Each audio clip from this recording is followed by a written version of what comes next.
Hello बच्चों, आप सभी का स्वागत है आपके अपने यूट्यूब चैनल में जिसका नाम है socionomics a complete guide for social science. तो बच्चों, आज मैं क्लास 10th का एक नया चैप्टर लेकर के आया हूँ और इस चैप्टर का नाम है sectors of an Indian economy. तो बच्चों, sectors of an Indian economy बहुत ही ज़्यादा इम्पोर्टेंट चैप्टर है क्लास 10th इकोनॉमिक्स में, और इस चैप्टर से बोर्ड एग्जामिनेशन में बहुत सारे क्वेश्चंस लगातार पूछे जाते हैं। बच्चों, आइए अब हम लोग देखते हैं सबसे पहला टॉपिक आज के इस लेक्चर का। और आज के इस लेक्चर का जो पहला टॉपिक है वो है सेक्टर। सेक्टर क्या होता है? तो बच्चों, आप देखिएगा जितने भी इकोनॉमिक एक्टिविटीज होते हैं उनको अलग अलग ग्रुप्स में बांट दिया जाता है कुछ क्राइटेरिया के आधार पे, और इसी ग्रुप को सेक्टर कहा जाता है। तो बच्चों, आपको पता होना चाहिए इकोनॉमिक एक्टिविटीज क्या होते हैं। तो इकोनॉमिक एक्टिविटीज हर एक उस एक्टिविटीज को कहते हैं जिसका ऑब्जेक्टिव होता है इनकम को अर्न करना। जैसे फार्मर एग्रीकल्चर फील्ड में फार्मिंग करता है तो ये एक इकोनॉमिक एक्टिविटी है, क्योंकि फार्मिंग एक्टिविटी करके फार्मर अपने लाइवलीहुड को अर्न करता है। उसी तरीके से टीचर यदि क्लास में पढ़ाता है तो ये टीचर के लिए इकोनॉमिक एक्टिविटी है, क्योंकि टीचर टीच करके स्टूडेंट्स को पैसा कमा रहा है। तो हर एक वो काम जो हम करते हैं जिससे हम अपने लाइवलीहुड को अर्न करते हैं उससे ही इकोनॉमिक एक्टिविटीज कहा जाता है। और इन्हीं इकोनॉमिक एक्टिविटीज को अलग अलग ग्रुप्स में बांट दिए जाते हैं कुछ क्राइटेरिया के आधार पे, और उससे ही हम लोग कहते हैं सेक्टर। चलिए बच्चों, अब हम लोग देखते हैं अगला टॉपिक। अगला टॉपिक है classification of Indian economy.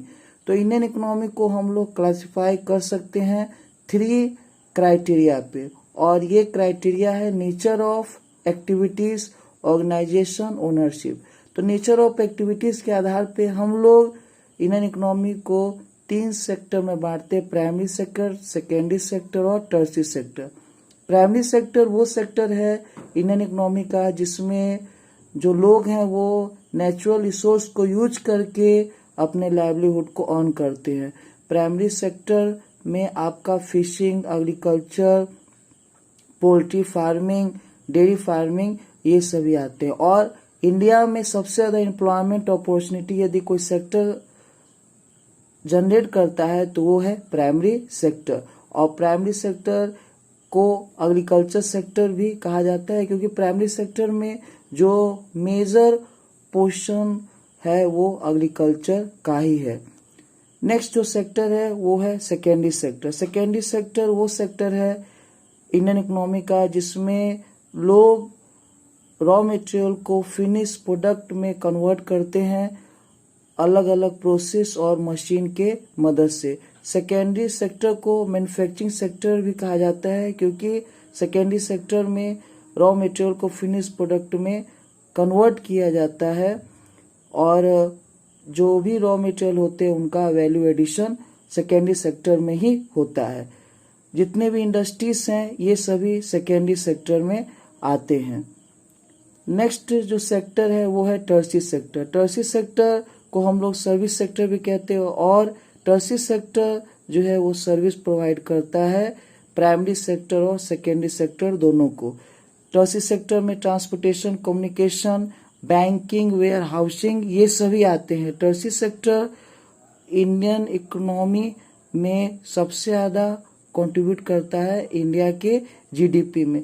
Tertiary sector एक इमर्जिंग सेक्टर है इंडियन इकोनॉमी का। जो नेक्स्ट क्राइटेरिया है इंडियन इकोनॉमी को क्लासिफाई करने का वो है ऑर्गेनाइजेशन। ऑर्गेनाइजेशन के आधार पे हम लोग इंडियन इकोनॉमी को 2 पार्ट्स में डिवाइड कर सकते हैं, एक है ऑर्गेनाइज सेक्टर और एक है अनऑर्गेनाइज सेक्टर। ऑर्गेनाइज सेक्टर में हर एक वो इंस्टीट्यूशन आते हैं जिनका यूनिफॉर्म रूल्स एंड रेगुलेशन होता है, जहाँ पे वर्कर्स के वेलफेयर के ऊपर पूरा ध्यान दिया जाता है। ऑर्गेनाइज सेक्टर के जो वर्कर्स होते हैं उनके पास जॉब सिक्योरिटी होता है।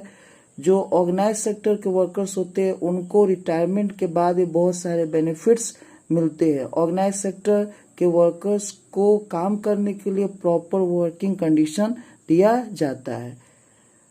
अनऑर्गेनाइज सेक्टर में हर एक वो इंस्टीट्यूशन आते हैं जहाँ पे uniform rules and regulation follow नहीं होते। अनऑर्गेनाइज सेक्टर के वर्कर्स को बहुत ही ज़्यादा एक्सप्लॉयटेशन का सामना करना पड़ता है। अनऑर्गेनाइज सेक्टर के वर्कर्स का कोई जॉब सिक्योरिटी नहीं होता है, ना ही उन्हें किसी तरह का रिटायरमेंट के बाद बेनिफिट दिया जाता है। और अनऑर्गेनाइज सेक्टर के वर्कर्स का वेजेस काफ़ी कम होता है वर्क के तुलना में। आप देखोगे बच्चों, जितने भी गवर्नमेंट एम्प्लॉयज़ होते हैं वो सभी ऑर्गेनाइज सेक्टर में आते हैं। साथ में प्राइवेट सेक्टर के भी एम्प्लॉय ऑर्गेनाइज सेक्टर में आते हैं, जहाँ पे वर्कर्स के वेलफेयर के ऊपर ध्यान दिया जाता है और जहाँ पे वर्कर्स का जॉब सिक्योरिटी होता है। तो जैसे बच्चों, यदि आप रिलायंस, टाटा, बिरला इन सभी प्राइवेट सेक्टर में काम कर रहे हो तो आप समझ लो कि ऑर्गेनाइज सेक्टर के पार्ट हो। अनऑर्गेनाइज सेक्टर में बच्चों स्ट्रीट वेंडर्स आते हैं, या फिर कोई व्यक्ति किसी के शॉप पे काम कर रहा है, तो ये सभी लोग अनऑर्गेनाइज सेक्टर में आते हैं।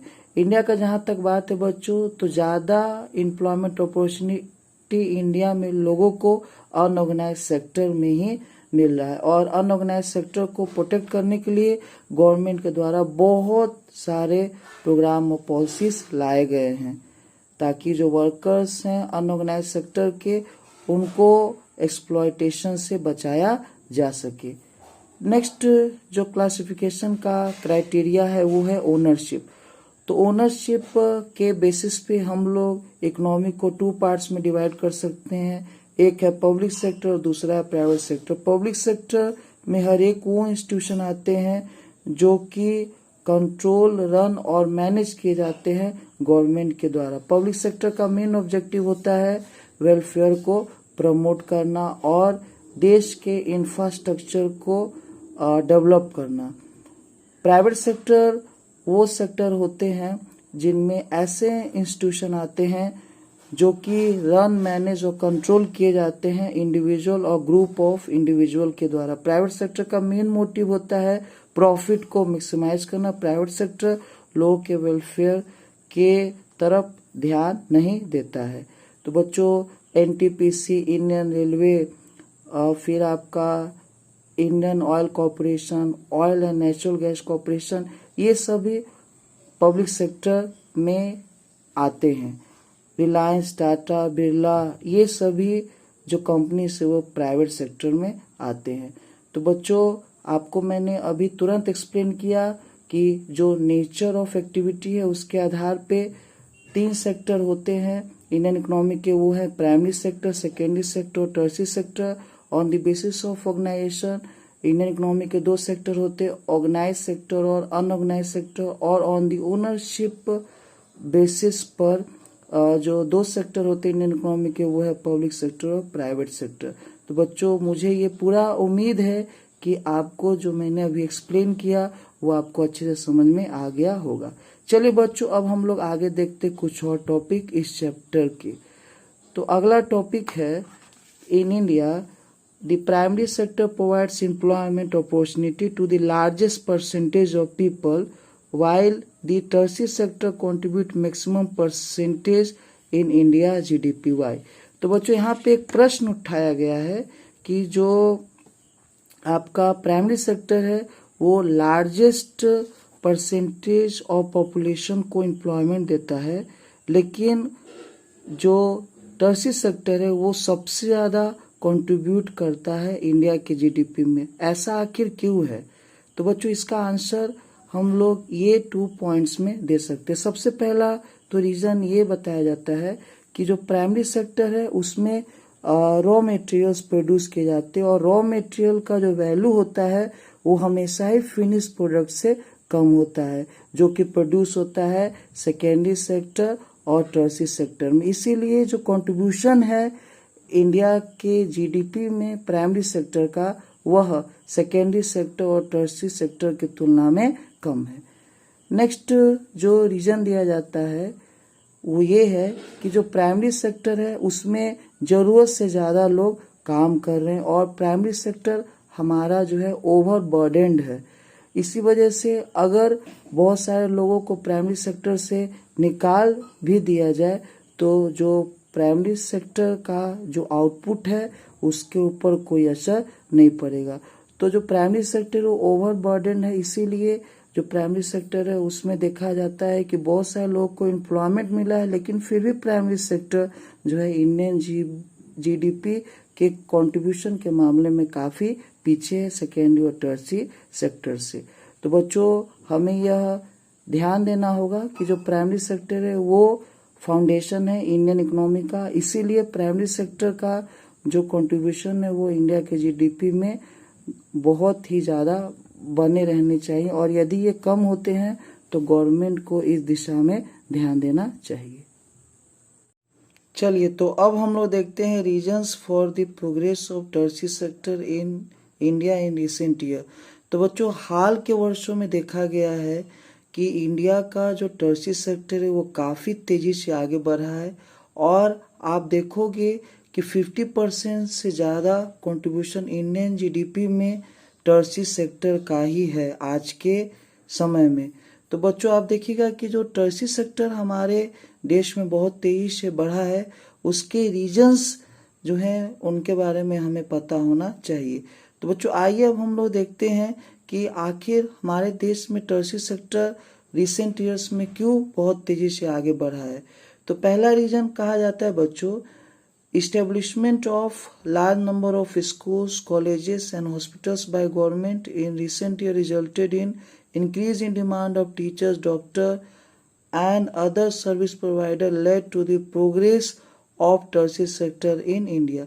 तो जैसा कि आपको पता है कि इंडिया एक डेवलपिंग कंट्री है, और डेवलपिंग कंट्री होने के नाते इंडिया में जो गवर्नमेंट है वो काफ़ी ज़्यादा इन्वेस्टमेंट करती है हमारे देश के हेल्थ और एजुकेशन इंफ्रास्ट्रक्चर को मजबूत बनाने के लिए। और हेल्थ और एजुकेशन इंफ्रास्ट्रक्चर को मजबूत बनाने के लिए बहुत ही ज़्यादा मात्रा में हाल के वर्षों में कॉलेजेस और हॉस्पिटल्स इस्टेब्लिश किए गए हैं, और इन कॉलेज और हॉस्पिटल्स को चलाने के लिए बहुत सारे टीचर्स, प्रोफेसर्स, आपके डॉक्टर्स, पैरामेडिकल स्टाफ्स, ये सब का डिमांड जो है काफ़ी बढ़ गया, और ये सब के कारण जो टर्सरी सेक्टर है वो काफ़ी तेज़ी से आगे की ओर बढ़ा है। क्योंकि आप देखो चाहे डॉक्टर्स हो, चाहे टीचर्स हो, या प्रोफेसर्स हो, या पैरामेडिकल स्टाफ्स हो, ये सभी सर्विस सेक्टर से जुड़े हुए हैं, क्योंकि ये सभी लोग सर्विस देते हैं। नेक्स्ट रीजन कहा जाता है बच्चों, the constant rise of income of people in India had resulted in the rise in demand of various service by individual which led to the progress of India's tertiary sector। तो बच्चों हाल के वर्षों में जो इंडिया में लोगों का income है वो काफ़ी तेज़ी से बढ़ा है, और जब लोगों का इनकम बढ़ता है तो लोग नए नए सर्विस का डिमांड करते हैं, और इससे जो टर्सरी सेक्टर है उसे विकसित होने में काफ़ी ज़्यादा मदद मिलता है। जैसे बच्चों आप देखो कि यदि आपके पास ज़्यादा इनकम होगा तो आप जिन सर्विस को लेना चाहते हो वो सर्विस को आप ले पाओगे, जैसे कि जिम का सर्विस हो गया या फिर पर्सनल ट्यूटर का सर्विस हो गया। ये सभी सर्विस आप लेना शुरू करोगे यदि आपका इनकम बढ़ेगा, और इस तरीके से जो सर्विस सेक्टर है उसको भी आगे बढ़ने में मदद मिलेगा। नेक्स्ट रीजन कहा जाता है, progress in primary and secondary sector in recent years in India offered wider opportunity for rise of the tertiary sector in India as all the sectors of an economy are interdependent. तो बच्चों जो primary sector है और secondary sector है वो दोनों ही हाल के वर्षों में काफ़ी तेज़ी से विकसित हुए हैं, और प्राइमरी सेक्टर और सेकेंडरी सेक्टर के विकास के कारण और transportation, banking, communication, warehousing, ये सब का डिमांड काफ़ी तेज़ी से बढ़ा है, और इसके कारण टर्सरी सेक्टर को अपॉर्चुनिटी मिला है और ज़्यादा ग्रो और एक्सपेंड करने का। क्योंकि बच्चों आपको पता है कि जो प्राइमरी, सेकेंडरी और टर्सरी सेक्टर ये तीनों जो है एक दूसरे से जुड़े हुए हैं, और इस कारण से यदि एक सेक्टर में अगर ग्रोथ होता है तो इसका पॉजिटिव असर दूसरे सेक्टर में भी होता है। किस तरीके से प्राइमरी, सेकेंडरी और टर्शियरी सेक्टर जुड़े हुए हैं इंडियन इकोनॉमी के, इसके बारे में हम लोग आगे इसी वीडियो में बात करेंगे। तो बच्चों एक बार फिर से मैं रिपीट कर देता हूँ, हमारे देश में जो इंफ्रास्ट्रक्चर है हेल्थ और एजुकेशन का, उसमें डेवलपमेंट करने के लिए स्कूल्स, हॉस्पिटल्स, कॉलेजेस इस्टेब्लिश किए गए हैं, जिनके कारण सर्विस प्रोवाइडर्स का डिमांड बढ़ा है और सर्विस प्रोवाइडर्स की डिमांड बढ़ने के कारण टर्शियरी सेक्टर का भी ग्रोथ एंड डेवलपमेंट हाल के वर्षों में तेजी से इंडिया में हुआ है। साथ में आप देखो, जब लोगों का इनकम बढ़ा है हमारे देश में तो लोग नए नए सर्विस का डिमांड करें, और जब लोग नए नए सर्विस का डिमांड करें तो इससे टर्शियरी सेक्टर को भी डेवलप होने में काफ़ी ज़्यादा हेल्प मिल रहा है। बच्चों आप देखो, प्राइमरी और सेकेंडरी सेक्टर भी हाल के वर्षों में तेज से आगे बढ़ा है, जिसके कारण ट्रांसपोर्टेशन, कम्युनिकेशन, वेयर हाउसिंग और बैंकिंग के डिमांड बढ़े, जो कि टर्शियरी सेक्टर को आगे बढ़ाने में काफ़ी ज़्यादा मददगार साबित हुए हैं। तो बच्चों मुझे पूरा विश्वास है कि अभी जो मैंने आपको रीजन बताए हैं टर्शियरी सेक्टर के ग्रोथ और एक्सपेंशन के हाल के वर्षों में इंडिया में, वो टॉपिक आपको अच्छे से क्लियर हो गया होगा। चलिए बच्चों अभी हम लोग कुछ और टॉपिक्स को देखते हैं। अगला टॉपिक है unemployment and its types. Unemployment refers to the condition in which a person is able to do work, willing to do work, ready to work at existing wage but still fail to get work। तो unemployment हम उस condition को कहते हैं जिसमें व्यक्ति काम करने योग्य है, काम करना चाहता है, जो भी मजदूरी व्यक्ति को मिल रहा है काम के बदले उस पर भी काम करने के लिए तैयार है, फिर भी व्यक्ति को काम नहीं मिल रहा। और अनएम्प्लॉयमेंट केवल इंडिया का ही नहीं बल्कि पूरे वर्ल्ड का एक मेजर प्रॉब्लम है। अनएम्प्लॉयमेंट यदि किसी भी देश में अगर रहता है तो उसके कारण बहुत ही ज़्यादा पॉवर्टी देश में रहेगा और देश में हमेशा जो कंडीशन है वो जॉबलेस ग्रोथ का बना रहेगा, जो कि लोगों के हित में नहीं। इसीलिए गवर्नमेंट केवल इंडिया में नहीं बल्कि पूरे वर्ल्ड में लगातार प्रयास करते रहती है कि अनएम्प्लॉयमेंट को कम से कम किया जा सके। चलिए बच्चों अब हम लोग बात करते हैं टाइप्स ऑफ अनएम्प्लॉयमेंट। तो टाइप्स ऑफ अनएम्प्लॉयमेंट में 3 अनएम्प्लॉयमेंट के बारे में हम लोग बात करेंगे इस लेक्चर में, और वो है डिसगाइज अनएम्प्लॉयमेंट, सीजनल अनएम्प्लॉयमेंट और अंडर एम्प्लॉयमेंट। तो डिसगाइज अनएम्प्लॉयमेंट हम उस अनएम्प्लॉयमेंट कहते हैं जिसमें जरूरत से ज़्यादा लोग किसी काम में लगे हुए हैं, और यदि ज़्यादा लोगों को काम से निकाल दिया जाए और ज़रूरत भर लोगों को काम पे रखा जाए तो उस कंडीशन में जो आउटपुट है उस पे कोई असर नहीं पड़ता है। तो बच्चों आप देखिएगा कि कोई एग्रीकल्चरल फील्ड है और उस एग्रीकल्चरल फील्ड में केवल 50 लोगों का काम है, लेकिन उस एग्रीकल्चरल फील्ड में 500 लोग काम कर रहे हैं। तो बच्चों जो 450 लोग हैं ये कहोगे आप कि ये डिसगाइज अनएम्प्लॉयमेंट के कंडीशन में है, क्योंकि ये जो 450 लोग हैं ये एक्स्ट्रा हैं। इनको यदि काम से हटा भी दिया जाए तो जो आउटपुट है उस पे कोई ज़्यादा असर नहीं पड़ेगा एग्रीकल्चर फील्ड का। तो डिसगाइज अनएम्प्लॉयमेंट हमारे देश में ज़्यादातर एग्रीकल्चर सेक्टर में ही देखा जाता है। सीजनल अनएम्प्लॉयमेंट हम उस अनएम्प्लॉयमेंट को कहते हैं जो क्रिएट होगा जब सीजनल चेंजेस होंगे।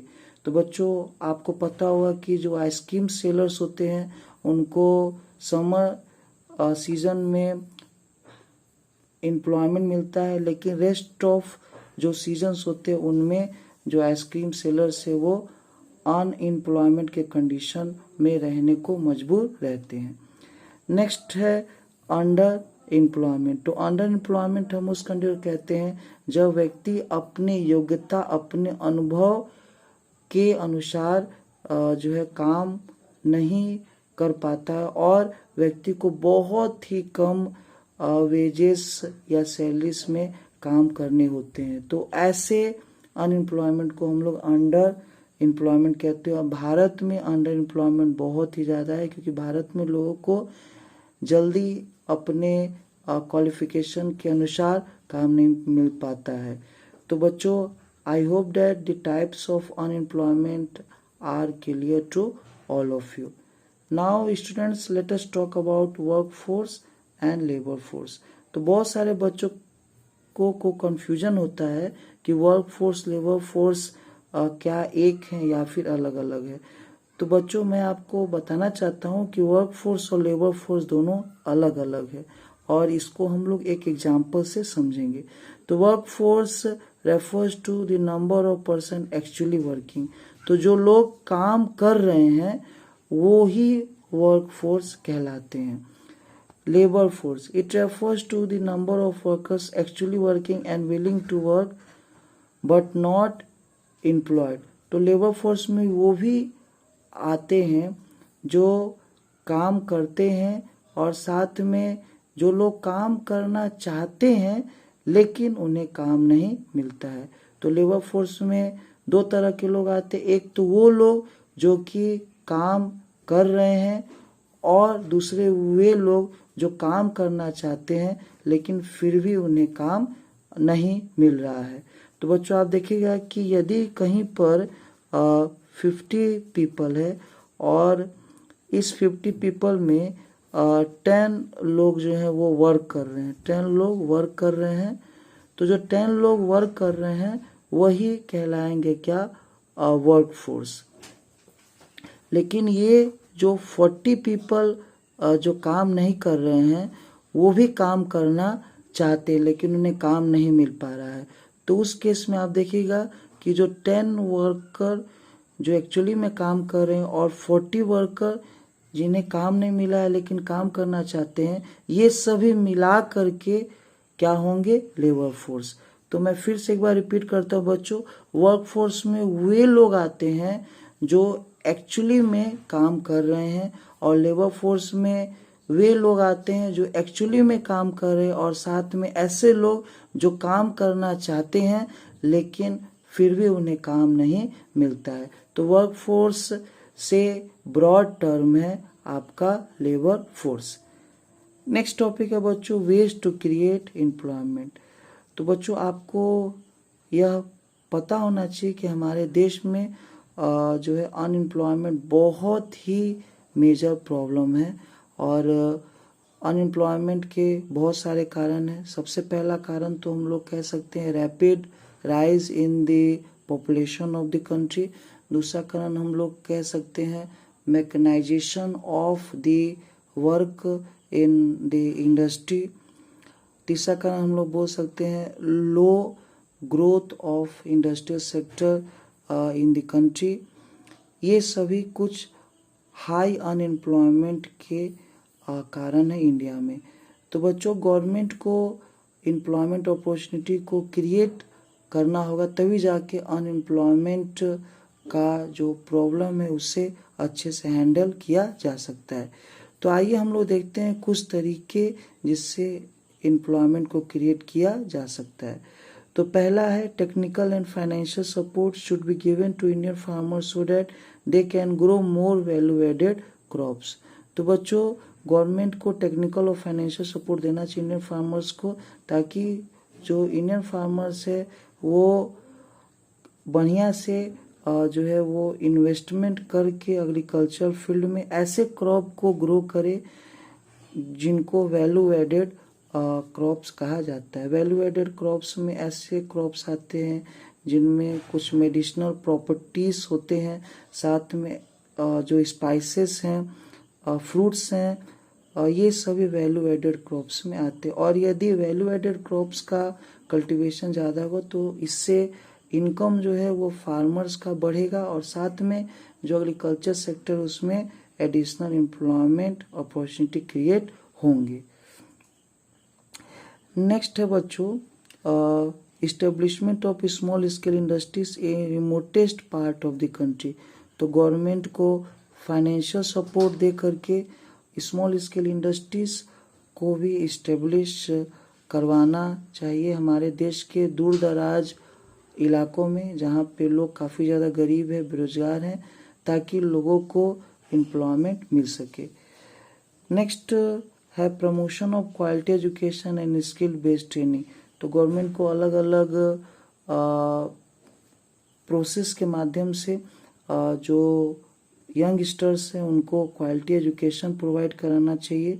साथ में स्किल बेस्ड ट्रेनिंग लोगों को देना चाहिए ताकि लोगों को एजुकेशन और स्किल के कारण जो है वो जॉब आसानी से मिल जाए। तो ये कुछ तरीके हैं जिससे एम्प्लॉयमेंट को इंडिया में क्रिएट किया जा सकता है। अगला टॉपिक है Mahatma Gandhi National Rural Employment Guarantee Act 2005, जिसको शॉर्ट में मनरेगा 2005 भी कहा जाता है। आइए बच्चों, अब हम लोग जानते हैं Mahatma National Rural Employment Guarantee Act 2005 के बारे में। तो बच्चों, जो आपका मनरेगा 2005 है, इसके अंदर जो भी रूरल एरियाज हैं उनमें जो भी लोग काम करना चाहते हैं उनको 1 वर्ष में कम से कम 100 दिन का काम दिया जाएगा। बच्चों, जो आपका मनरेगा स्कीम है, इसके तहत यदि कोई व्यक्ति काम मांगता और उसे यदि गवर्नमेंट 15 दिन के अंदर काम देने में असफल होती है तो उस कंडीशन में जो व्यक्ति है उसे गवर्नमेंट के द्वारा एम्प्लॉयमेंट अलाउंस दिए जाएंगे। और ये जो एम्प्लॉयमेंट अलाउंस होंगे वो 100 डेज जो वेजेस होंगे मनरेगा वर्कर्स के उसके बराबर होंगे।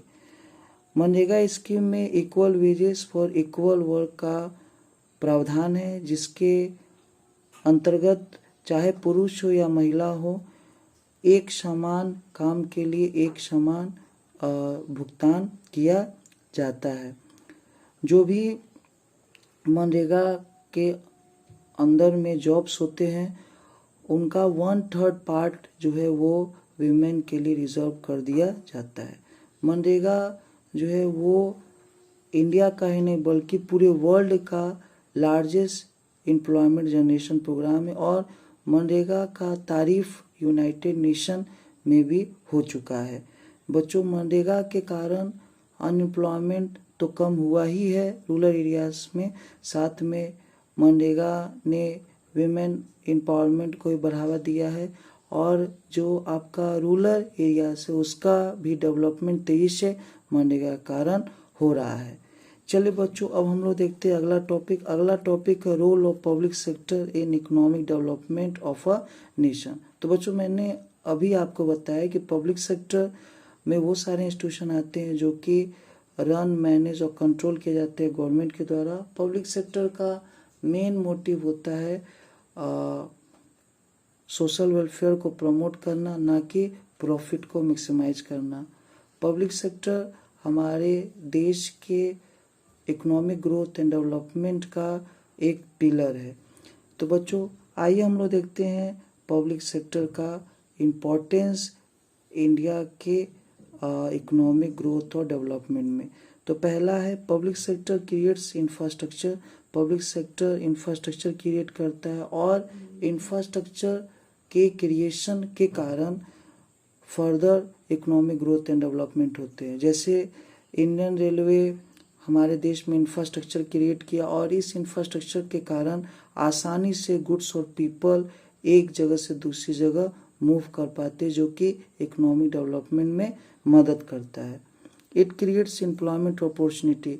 तो पब्लिक सेक्टर जो है बहुत ही ज़्यादा मात्रा में एम्प्लॉयमेंट अपॉर्चुनिटीज़ क्रिएट करता है, जिसके कारण जो अनएम्प्लॉयमेंट है वो हमारे देश में कम हुआ है। जैसे आप देखोगे कि इंडियन रेलवे जो है वो इंडिया में largest public sector employer department है और इंडियन रेलवे में आज के समय में लाखों की संख्या में लोग काम कर रहे हैं। वैसे ही एनटीपीसी में भी बहुत सारे लोग काम करते हैं, इंडियन ऑयल कॉरपोरेशन में बहुत सारे लोग काम करते हैं और इस तरीके से जो पब्लिक सेक्टर है वो एम्प्लॉयमेंट अपॉर्चुनिटी को क्रिएट करके अनएम्प्लॉयमेंट को रिड्यूस करने का काम करता है। It ensure easy availability of essential goods at cheap rates. तो बच्चों आप देखोगे कि जो पब्लिक सेक्टर है उसका मेन मोटिव होता है सोशल वेलफेयर को प्रमोट करना, कि प्रॉफिट को मैक्सिमाइज करना। इस वजह से पब्लिक सेक्टर बहुत ही सस्ते दामों में आवश्यक सामान को लोगों तक पहुंचाता है। जैसे आप देखोगे बच्चों कि national thermal power corporation electricity generate करता है और ये इलेक्ट्रिसिटी सस्ते दामों पे लोगों तक पहुंचाए जाते हैं, जिससे लोगों का जो स्टैंडर्ड ऑफ लिविंग है वो आगे बढ़े। It promotes balance development in the nation. तो गवर्नमेंट के द्वारा पब्लिक सेक्टर इंटरप्राइजेस को बहुत बार इंडिया के बहुत ही पिछड़े इलाकों में इस्टेब्लिश किया जाता है, जिसके कारण जो इंडिया के पिछड़े इलाके हैं वहाँ पे भी विकास होता है और वहाँ पे भी लोगों को एम्प्लॉयमेंट अपॉर्चुनिटी मिलता है। और इसके कारण आप देखोगे कि हमारे देश में बैलेंस डेवलपमेंट हो पाते हैं। तो बच्चों हमारे देश के इकोनॉमिक डेवलपमेंट में जो पब्लिक सेक्टर है उसका बहुत ही इम्पोर्टेंट रोल है और पब्लिक सेक्टर अपने इम्पोर्टेंट रोल को बहुत अच्छे तरीके से निभा रहा है। चलिए बच्चों आज के इस लेक्चर का लास्ट टॉपिक हम लोग पढ़ते हैं और आज के इस लेक्चर का जो लास्ट टॉपिक है वो है inter relationship among primary secondary and tertiary sector. तो बच्चों आपको मैंने पहले ही बताया है कि प्राइमरी सेकेंडरी और टर्शियरी सेक्टर ये तीनों सेक्टर जो है आपस में जुड़े हुए हैं। अब ये तीनों सेक्टर आपस में कैसे जुड़े हुए हैं इसको समझने के लिए हम लोग एक एग्जाम्पल का सहारा लेंगे। तो बच्चों आप देखिएगा कि primary sector raw material produce करता है, सेकेंडरी सेक्टर रॉ मटेरियल को कन्वर्ट करता है और फिनिश गुड्स प्रोड्यूस करता है और टर्शियरी सेक्टर जो है वो ट्रांसपोर्टेशन, बैंकिंग, कम्युनिकेशन जैसे सर्विस को देता है। तो बच्चों आप देखिएगा कि प्राइमरी सेक्टर में वीट प्रोड्यूस हुआ और ये वीट सेकेंडरी सेक्टर में कन्वर्ट हो गया फ्लोर में।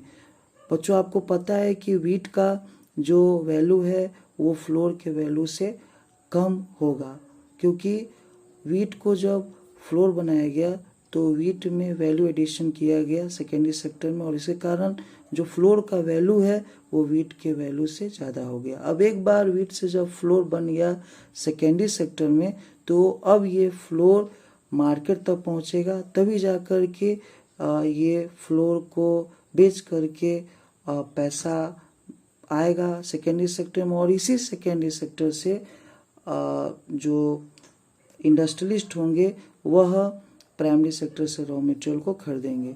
तो बच्चों आप देखोगे कि ये फ्लोर मार्केट में पहुंचेगा ट्रांसपोर्टेशन की मदद से और ट्रांसपोर्टेशन किसका पार्ट है? टर्शियरी सेक्टर का। साथ में आप देखो बच्चों कि सेकेंडरी सेक्टर और प्राइमरी सेक्टर दोनों को कैपिटल की आवश्यकता होती है अपने इकोनॉमिक एक्टिविटीज़ को परफॉर्म करने के लिए और ये कैपिटल भी जो है वो बैंक के द्वारा सेकेंडरी और प्राइमरी सेक्टर को प्रोवाइड किए जाते हैं जो कि टर्शियरी सेक्टर में ही आते हैं। तो इस तरीके से हम लोग कह सकते हैं कि प्राइमरी, सेकेंडरी और टर्शियरी सेक्टर के बीच में बहुत ही डीप रिलेशनशिप है और इसी डीप रिलेशनशिप के कारण हमारे देश में इकोनॉमिक एक्टिविटीज़ लगातार होते रहते हैं जो कि हमारे देश के इकोनॉमिक ग्रोथ एंड डेवलपमेंट में बहुत ज़्यादा योगदान करते हैं। तो बच्चों आपके लिए आपका एजुकेटर चंदन सर लगातार मेहनत करके क्वालिटी वीडियोस प्रोवाइड कर रहे हैं और यदि आप चाहते हो किसी तरह का क्वालिटी वीडियोस आपको लगातार मिलते रहे तो आप सोशियोनॉमिक्स यूट्यूब चैनल को अपना सपोर्ट दीजिए और सोशियोनॉमिक्स यूट्यूब चैनल को सपोर्ट करने के लिए आप सोशियोनॉमिक्स यूट्यूब चैनल को सब्सक्राइब करें, इस वीडियो को ज़्यादा शेयर करें और आपको ये वीडियो कैसा लगा कमेंट करना ना भूलें। बहुत बहुत धन्यवाद आप सभी लोगों को।